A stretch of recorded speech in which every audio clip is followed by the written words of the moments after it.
Ben, bos días. Temos con nós a Duarte Manuel Méndez Martins, que se licenciou na Facultade de Linguas Modernas da Universidade de Lisboa e que continuou os seus estudos no ámbito da didáctica, da educación, e que se adica ao ensino da lingua e da cultura mirandesa, dando continuidade a un proxecto que iniciou en 2003 que ten como resultado o alargamento do ensino das linguas mirandesa a todos os niveis de escolaridade nas escolas das cidades portuguesas de Miranda do Douro.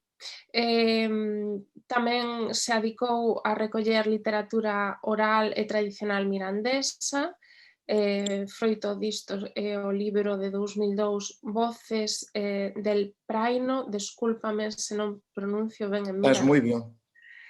Participou tamén en algúns proxectos de traducción e cando ten tempo libre escribe para crianzas, para nenos, recriando o universo oral e tradicional que durante moitos séculos se caracterizou e modelou as xentes da terra de Miranda. No ámbito da literatura infantil publicou algúns libros, vou tentar pronunciar,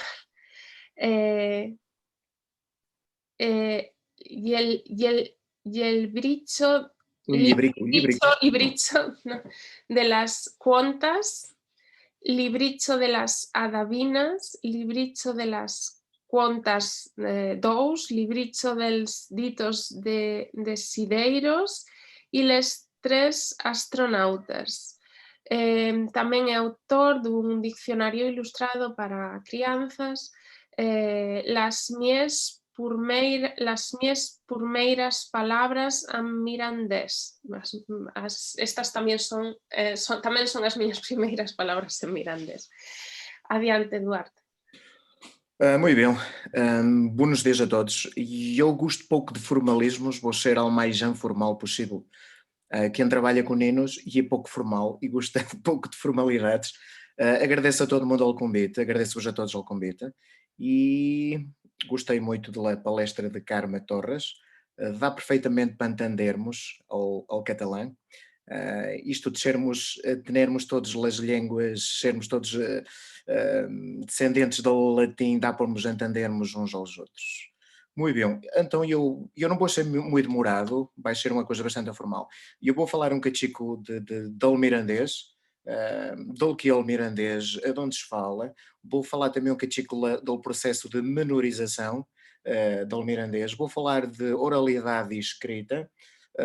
Vou falar um cachico do José Leite Vasconcelos e da importância dele que tu para o mirandês. Falarmos um cachico em consciência linguística. Vou falar também do ensino institucional, comigo ao mirandês e ensinado.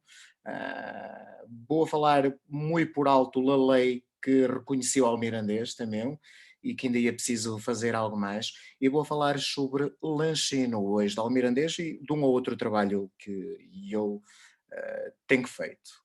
Muito bem, então isso. A ver se partilho aqui com vós um PowerPoint.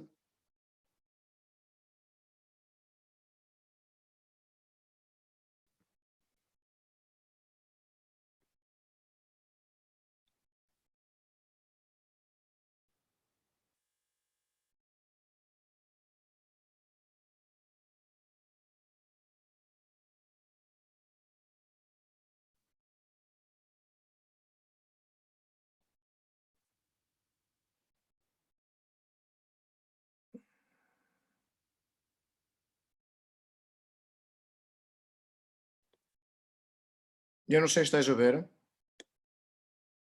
Sí, perfectamente, sí, sí. Muito bem, pronto. Eu pego no tema da utopia, porque não deixa de ser algo utópico nos dias de hoje nós ensinarmos uma língua que é falada por muito pouca gente, apesar de ter o estatuto de língua em Portugal, não é? De haver sido reconhecida como língua, nós continuamos a ser uma minoria linguística e algo esquecidos pelo governo central e por Lisboa durante estes governos todos. E eu vou falar um bocadinho então sobre o que é isto do mirandês.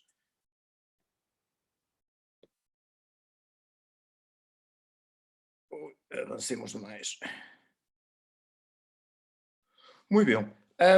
Então, durante muito tempo, ao país a que eu pertenço e sou bilingue, porque a la par de falar mirandês, que foi aquela língua que eu aprendi em casa com os meus pais, com os meus vizinhos, eu também aprendi português, principalmente quando fui para a escola, quando fui a estudar, aprendi português. E digamos que eu tenho estas duas falas. Ainda hoje, a gente de Miranda, aqueles que falam mirandês, usam estas duas falas em contextos de diglosia, não é? Usam ao mirandês em contexto de familiar, com os amigos, com a gente mais próxima, mais achegada, e usam o português em situações mais formais, institucionais. Então, eu penso por vos dizer que durante muito tempo Portugal foi apresentado como o único país monolíngue da Europa. Em todos os países da Europa havia mais que uma língua e Portugal, claro, também não era exceção, mas digamos que não era reconhecido. Só em 1999, com a lei número 7, de 99, portanto, de 29 de janeiro, e aquele Estado português reconheceu, e eu digo reconheceu, ao mirandês como língua. Portanto, claro que todos nós sabemos, né, que há o bilinguismo ou o multilinguismo e é uma realidade nos nossos tempos e faz parte de muitas nações, não é? Ora bem, uma coisa é nós falarmos em raias políticas e outra coisa é falarmos em raias linguísticas. E se fazermos aqui uns riscos, não é?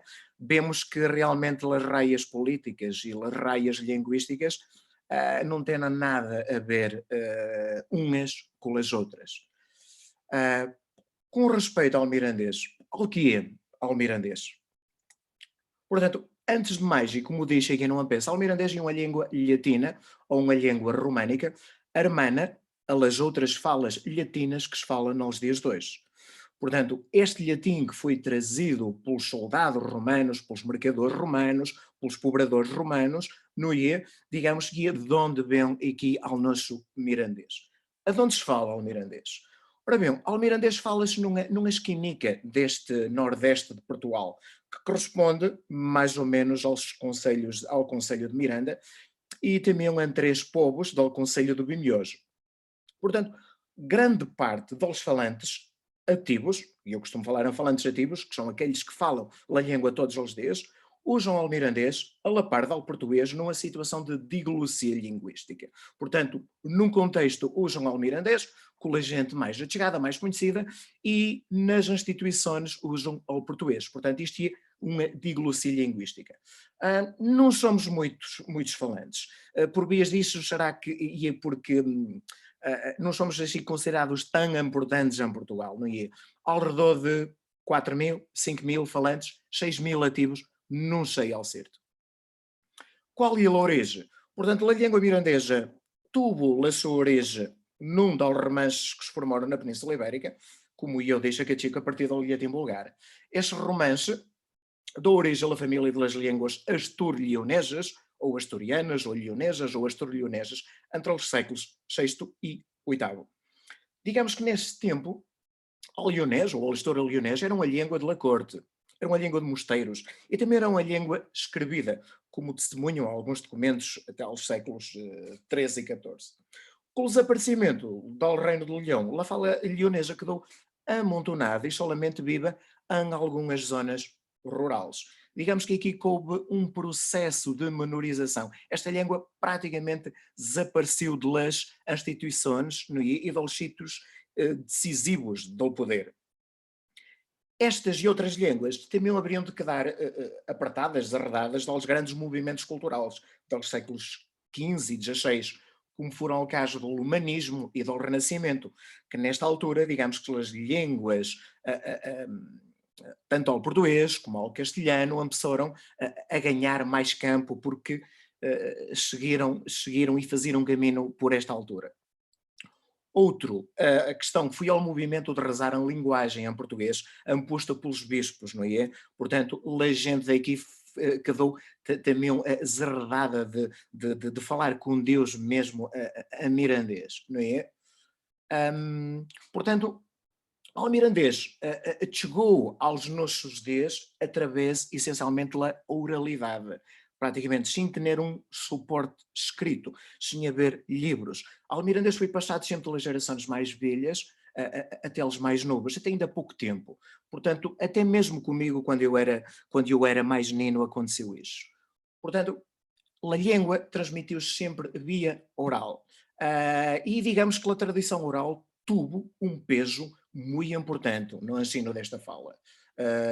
E, claro, tendo em conta as pessoas do Alcampo, que eram as pessoas que mais falavam o mirandês.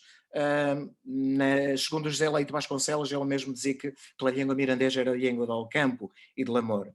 Digamos que, como um marco histórico, eu escolho a data de 1884, foi quando apareceu o primeiro livro escrevido a mirandês, por José Leite Vasconcelos, que se chama Flores Mirandesas. Digamos que a partir desta data parece que há alguma consciência linguística por parte de alguém que tenta escrever, não é, pela primeira vez a mirandês.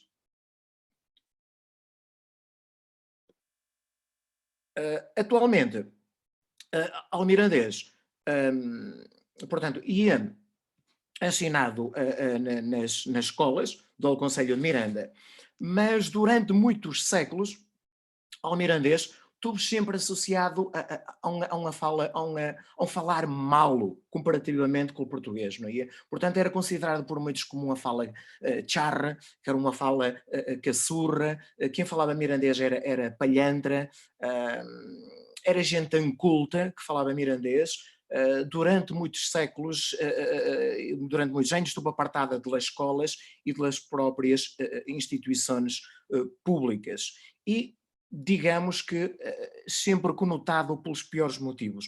Ou seja, durante algumas décadas, os pais deixaram de falar mirandês pelos próprios ninos. Ou seja, esta transmissão oral nos acabou nos fazer, uma vez que este sentido conotativo, pejorativo do mirandês, fomos imposto por esta sociedade monolíngue, onde o português era a única língua aceitável aqui nesta sociedade. Portanto, muitos mirandeses, é verdade, acabavam por abandonar a fala materna a favor do português, como também nos ensinavam aos próprios filhos. Ora bem, e ao português, portanto, era a língua das instituições, era a língua da igreja, era a língua da escola, era a língua grave, como diziam aqui aos mirandeses, para diferenciar do português, era um falar fidalgo. Muito bem. Alguns trabalhos que eu tenho feito nas escolas, durante muitos anos, como vos disse, nós assistimos a uma fraca transmissão oral no IE, e eu tenho feito alguns trabalhos, alguns deles relacionados à literatura oral e tradicional, e há uma tentativa bastante grande de passar também pela escrita, fixarmos estes códigos no IE, fazermos a publicação de alguns livros. E tenho desenvolto alguns projetos, nomeadamente recolha de literatura oral e tradicional, contos, adivinhas, portanto, todo pertencente aqui ao universo da literatura oral e tradicional mirandês. Alguns dicionários também ilustrados nesta base para ensinar às crianças, aos meninos mais novos para aprender mirandês, uma vez que esta transmissão oral já não é feita, não é, há situações em casa destes meninos completamente diferentes, não é? Em casas em que ainda se fala mirandês, noutras nem por isso, e então digamos que a componente escrita é muito importante nesta altura para que a própria fala mirandesa, a língua, seja transmitida aos mais novos. Mas também não se faz só trabalhos relacionados com a própria literatura oral e tradicional. O próprio mirandês também tem a capacidade, não é, de falar do mundo que durante muitos séculos esteve algo apartado, que é o mundo da ciência, não é, é o mundo da tecnologia, e também nós temos essa responsabilidade, pegarmos na fala mirandesa e ponê-la a falar, atualizá-la, não ia pensando no futuro. E o mirandês tem estas capacidades todas, como língua, não ia, de falar no mundo da ciência e não apenas no mundo do campo, no mundo agrícola, que temos que reconhecer que vai algo passado. Portanto, ao mirandês pode fazer caminho também neste aspecto e tem feito. Há exemplos também de boas traduções. Este foi um livro que acabamos de publicar ainda há pouco tempo, que é um livro, uma conta dos três astronautas, que é de Humberto Eco e que foi apresentado ano passado aqui no agrupamento de escolas de Miranda do Douro. Quem fala nos três astronautas fala noutros clássicos conhecidos, como são o caso do Asterix também, ao Príncipe Pico também, que foi publicado. Portanto, há bons exemplos do mirandês nessas situações. Pois no século XXI, ao próprio mirandês, como é que é ensinado, o que é que acontece aqui com o mirandês? Muito bem, a ver se eu minimizo isto aqui um cachico. Pronto, o ensino hoje ao mirandês. Portanto, nos dias de hoje, ao mirandês, a fala siga ensinada como uma disciplina de caráter opcional e extracurricular. Portanto, nenhuma disciplina obrigatória nas escolas de Miranda, como é o português, como é a matemática, como são as outras disciplinas. E digamos que não faz parte do currículo, portanto, é opcional. Tal e qual como venia feita desde 1986. Portanto, o ensino começou em 1986, há uma lei que é de 99 e estamos no ano 2021 e o mirandês ainda continua sendo ensinado de maneira opcional e extracurricular. Digamos que graças à boa vontade e ao trabalho de algumas pessoas, a bem dizer, também aos professores, a oferta da disciplina foi-se esparvando estes anos, praticamente a todos os níveis de ensino do agrupamento de escolas de Miranda, a não ser hoje aos cursos de BIA profissional. Portanto, com o despatcho normativo número 35 de 99, o ensino da fala mirandesa não sofreu nenhuma alteração. Isto termos em conta ao bom no sentido da palavra e daquilo que era esperado. Ou seja, nós no ampeço de cada ano letivo, o agrupamento de escolas deixa na obrigação de inscrever aos alunos na disciplina. E depois, numa segunda fase, temos que pedir autorização ao Ministério da Educação para ensiná-la mesma. Digamos que isto é uma espécie de um processo à moda de Kafka, não é? Que se arrastra já desde 1986. Ou seja, nós, todos os anos letivos, o agrupamento de escolas está prisioneira de um parecer, ou então de uma simpatia ou de uma autorização por parte do Ministério da Educação para que a disciplina seja ensinada nas escolas de Miranda. Neste momento, também não há nenhum grupo de recrutamento da disciplina de língua e cultura mirandesa. E aos professores, como eu no meu caso, para entrarmos na carreira e fazermos caminho, nós vemos-nos na obrigação de pertencermos a outro grupo disciplinar, para que os nossos direitos, né, como professores, sejam iguais aos dos outros professores do ensino público português. Para rematar, e podemos dizer que a lei de 99, que reconheceu ao mirandês como língua, alhá de não haver sido regulamentada naquilo que é o mais importante, acaba por ser uma lei solamente simbólica, pelo menos no que respeita ao ensino do mirandês no agrupamento de escolas de Miranda. Podemos dizer que aos vários governos portugueses, durante estes anos todos, tenham venido sobretudo a tolerar o ensino do mirandês nas escolas. Tolerar, que é um cachico diferente, não é? De apoiar no verdadeiro sentido da palavra. Podemos dizer que o ensino da disciplina de língua e cultura mirandesa continua a não ser ensinada em pé de igualdade com as outras disciplinas curriculares. A la par disto todo, há outras utopias também, há outras agravantes que tenham que ser tenidas em conta. E é o caso do povoamento das terras onde ele ia falava. Nós, nesta zona, infelizmente, temos cada vez menos gente, temos dificuldades digamos que, a manter gente aqui nesta terra, não é? Mormente nos povos rurais do Conselho Mirandês. la fraca transmissão familiar da meu, la língua, e é difícil nos dias de hoje fazer com que ela seja transmitida oralmente, tendo em conta que há uma pressão muito grande que é feita pelos meios de comunicação social, que são praticamente feitos todos em português, e mesmo até pelo ensino, pela escola. Principalmente no que diz respeito às outras áreas do conhecimento, que tenham um peso muito grande e sobretudo na média dos alunos.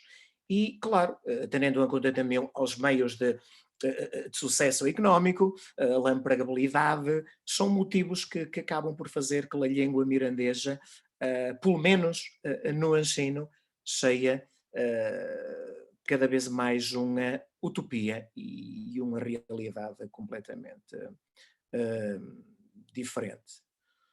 Muito bem, e eu falei muito, muito, muito por alto, não quero ser maçudo, e eu gostava que me colocasses algumas perguntas ah, a respeito, portanto, da Almirandês e da situação da Almirandês,